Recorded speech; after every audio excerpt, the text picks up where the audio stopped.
नमस्कार। मंगिर महीना तपाई मेष राशि हुनुहुने जातकहरूका लागि के छ, कस्तो छ, कसरी अगाडि बढ्दा यहाँको दैनन्दिनीय कार्यहरूमा सकारात्मक हुन सक्छ, यी र ग्रहहरूको गोचरको प्रभावको बारेमा आज तपाई समक्ष चर्चा गर्दैछु।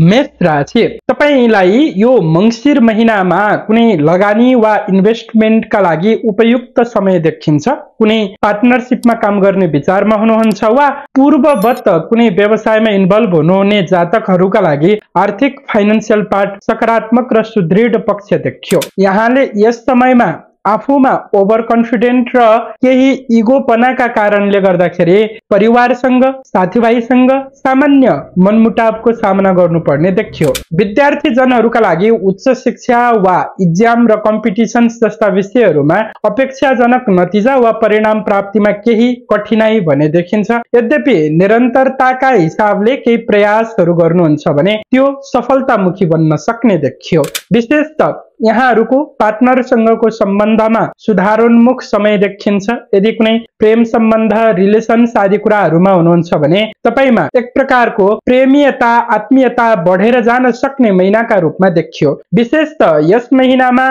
यहाँले कुनै पनि निर्णय वा डिसिजन लिँदाखेरि आफूभन्दा ज्येष्ठ श्रेष्ठ व्यक्तिहरूको सल्लाह बमोजिम गरिएका कार्य वा निर्णयले खास सफलता दिने देखिन्छ।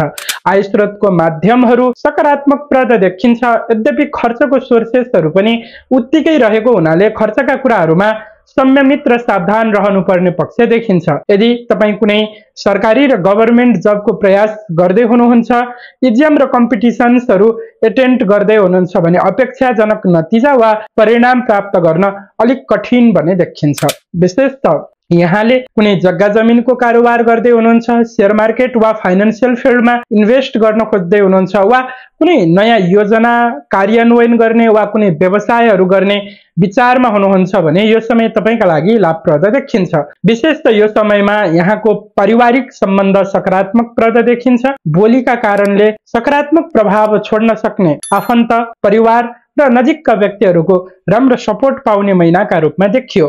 विशेष बेला बखतमा शिर दुख्ने समस्या, टाउको दुख्ने समस्या वा यो महिनामा अलिकति कपाल झर्ने जस्ता खालका समस्याहरू तपाईले अलि बढी फेस गर्नुपर्ने हुन सक्छ।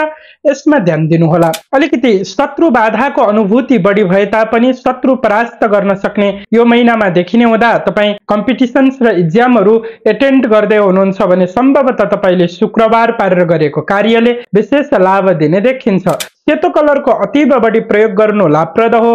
माता लक्ष्मीको ओम महालक्ष्मी नमः यस मन्त्रलाई 11 पटक जप गरेर कार्य शुभारम्भ गर्नाले खास सफलता मिल्ने देखिन्छ। यो थियो मंगिर महिना तपाई मेष राशि हुनुहुने जातकहरूका लागि के छ, कस्तो छ भन्ने विषयमा।